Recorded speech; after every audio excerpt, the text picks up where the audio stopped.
So, just recently, I actually did a poll on the Dyspraxia subreddit asking dyspraxics how they felt about orange juice with or without pulp. Now, the reason I did this was because we are sensitive to textures, both in feel with our fingers and our bodies and temperature sensitivity, but also with taste and texture when we eat. Ladies and gentlemen, this is Eating with Dyspraxia, Part 2. Now, the important thing to note is just how many people said they don't like pulp. They don't like the idea of having anything floating in their food, which I guess if you're anybody, that makes sense. But it's also the texture itself that tends to skew people against having pulp in their orange juice. Now, I could go on a long drawn rant about why orange juice sometimes contains pulp and sometimes doesn't. Some people like it because it does have sort of that natural feel, which may or may not be a placebo. But it is important to note that, yeah, texture in food also counts. And because of our sensitivity to certain textures, and I mentioned this also in feeling with dyspraxia, something that would normally be unpleasant to us to feel because of our either sensitivity or suppression of touch can either be super pleasurable or super unbearable instead of just pleasurable or unpleasant. And because of that, it'll typically turn us away from a lot of foods. Now, I am also curious, and you guys can, mention it in the comments too, how that skews you guys towards spicy foods. I've noticed that personally, specific spices tend to hit a lot harder for me than other people. But I think that's also a culinary thing in general. It seems like certain spices from certain regions tend to be a lot hotter than others, depending on the recipes and stuff they use. So that may not be a dyspraxia thing. But I did mention in my last video that I was going to do relationships with dyspraxia. And unfortunately, my girlfriend and I have kind of split at the moment. So that's not going to happen. And in deep depression, there's one thing that almost always heals almost all wounds, and that's beef jerky. Nothing makes you feel like a true American rugged man than having a thick beard and eating beef jerky. And there's a reason I'm bringing this up. I just started eating beef jerky recently. About earlier this year, actually. Up until then, I had never really had beef jerky, and every time I tried to eat it, I used to have trouble with this. And I wouldn't be the least bit surprised if many dyspraxics empathize with this. Not only because of our rampant empathy in general, but because I'm sure many will agree with what I'm about to say about consuming beef jerky when you have dyspraxia. Now, this is Jack Link's, and I'm going to bring up the brand of beef jerky later. But I think the important thing to bring up is something like Wild Bill's, which tends to be really tender and tends to be more of an old school kind of beef jerky. Now, for those who don't know the origins of beef jerky existed back before food storage was as good as it is now. They didn't have refrigerators back then, so if you wanted to make meat last a while, you had to kind of super salt and super tenderize it to the point where it would get so hard that it would be near impossible for it to spoil for long periods of time. And because of this food preservation, this is why we have things like beef jerky, but also certain freeze-dried foods as well as other things. It kind of increases the shelf life. Same with canned foods as well. But because of that, beef jerky typically tends to have and packaging will also fight you if you have dyspraxia too, apparently. Oh, God damn it. But any sort of classical, old school style of beef jerky will be really hard to kind of chew on for even the average person because it's heavily, processed, overly salted, and pretty much dried out. It becomes almost like chewing gum, but it's tender enough that you can still eat it and swallow it. And it's not like chewing gum, it doesn't stay good in your mouth forever. But if I just like tap my computer with this, you can hear this is like rock hard. And having dyspraxia kind of makes it difficult to consume beef jerky when you have to do something else.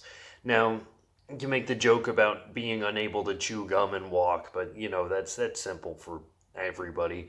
The important thing to note, however, is that it takes our bodies a lot of time to do things, even simple tasks, because you know the brain, between the lag from when our bodies receive a signal and when we react to it, but also when we tell our body to do something and it actually does it, there's a significant lag.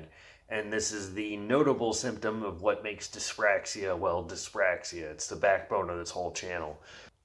So when it comes to eating beef jerky, because of the amount of work that comes into eating in general, even a small snack, eating something like beef jerky will take a lot more time and effort, and also regulating when you swallow, because you don't want to swallow a whole piece like this, you'll choke. And dyspraxics and choking when eating is something that happens a lot more common than we're willing to admit. So not only do you have to regulate the size of your bite, but you also have to like chew off almost little pieces of it at a time, and then swallow those pieces, but keep the still whole piece in your mouth. It's like a jaw exercise. It takes a lot of work. As a little kid, I tried beef jerky a couple of times, and every time, even with really soft, tender stuff, I just couldn't do it. As you can see, I can barely talk. Now, granted, you shouldn't talk while you're eating. It's both common table manners and also dangerous, because even if you're not dyspraxic, you can choke if you talk while you're eating. So, I'm going to finish this. I'll be right back. But it also should be said that if you're eating most of the classic original beef jerky, like this Wild Bill's over here, it's going to have a rough texture. And if you're sensitive to rough textures when it comes to eating, yeah, you're not going to enjoy beef jerky so much. Now, there are some remedies to this, like if you really insist, like you want to eat beef jerky, or you want to put yourself on a high-protein diet, because most of us are known for having hypotonia or poor muscle tone. So protein is actually kind of a good thing, especially if we decide to work out a little bit, so we can sort of kind of ease up our muscle tone and at least make life that little bit more bearable. And then, yeah, beef jerky is a great snack. It's mostly healthy as long as you're not prone to like something like hypertension, because there is a lot of sodium in here. And as long as you like keep your diet relatively balanced, a beef jerky can actually be a really healthy snack. It's the closest thing to real food you'll ever find in a gas station, and trust me, I work at one. So there are alternatives, like for instance, Jack Link's is known for having really kind of softer beef jerky. It's more commercialized and it's a lot easier to eat. And this is exactly what I started eating when I got into beef jerky, was the hickory smoked. I really like the flavor. I like to have that little bit of sweetness, but I don't know. There's just something about an original flavor. It's just rugged and delicious, and just makes me feel like a real strong American man. But unlike most people, if you do have dyspraxia and you eventually get into eating beef jerky, there's a good chance you'll have to set aside time to eat the beef jerky.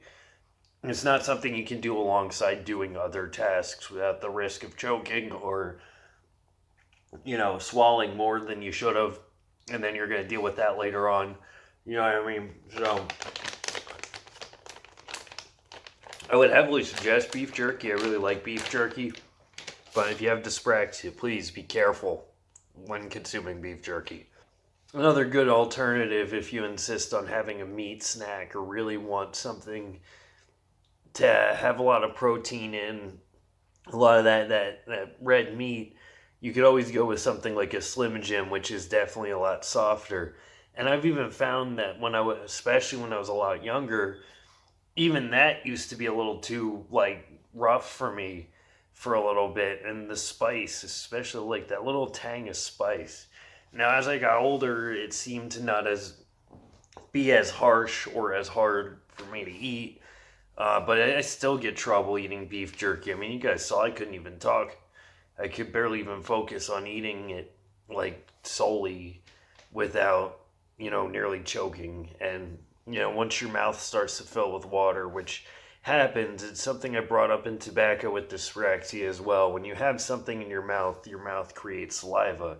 And it does this almost on a regular basis in general, but it creates more when you have something in your mouth. So you have to know when to swallow the saliva and also regulate the saliva production in your mouth.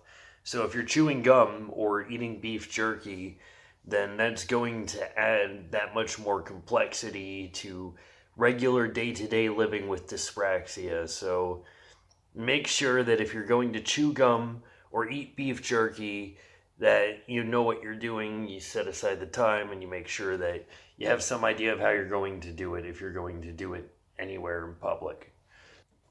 But yeah, I know this video was shorter than my usual videos, and I kind of dropped the ball on relationships with dyspraxia.